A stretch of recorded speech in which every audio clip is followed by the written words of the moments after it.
Halo teman-teman, kali ini saya akan share lokasi dan wilayah rawan DC pinjol saat lebaran. Nah, kita tahu yang namanya developer pinjaman online akan melakukan berbagai macam cara untuk bisa mendatangi teman-teman dan menagih utang teman-teman. Nah, saya catat ada 3 tempat yang bisa jadi acuan developer untuk bisa menagih teman-teman. Yang pertama adalah sesuai dengan alamat KTP. Nah, KTP yang teman-teman cantumkan kan ada alamat, dan itu biasanya akan jadi acuan untuk didatangi. Yang kedua adalah sesuai domisili teman-teman. Nah, ini acuannya pada saat teman-teman daftar di aplikasi itu kan mengisi domisili tempat tinggal teman-teman. Nah, itu bisa jadi acuan developer untuk mendatangi rumah teman-teman.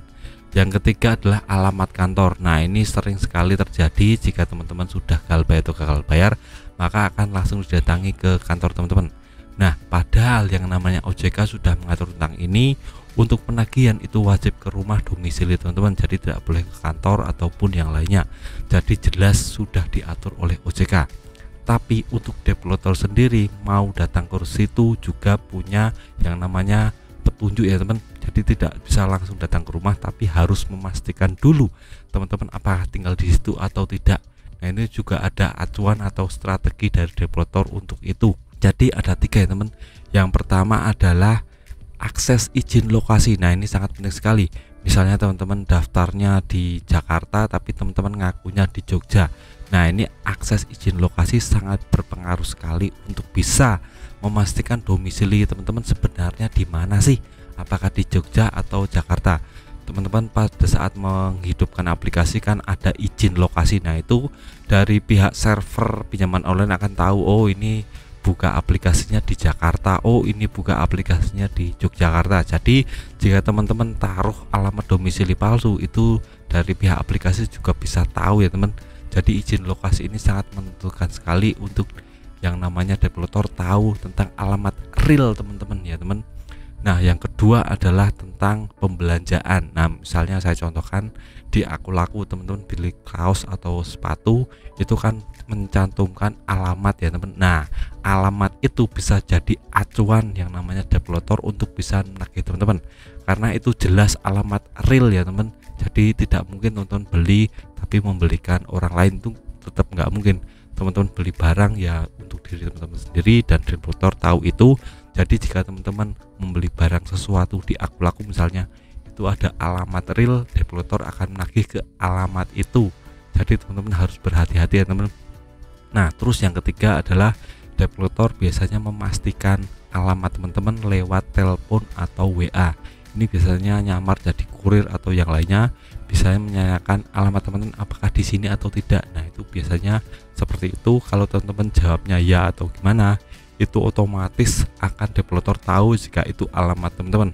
Nah, ke depan kalau sudah memastikan ketiga ini, developer akan sudah fix, oh ini alamat resminya di sini, tinggalnya di sini, maka akan langsung datang ke rumah teman-teman.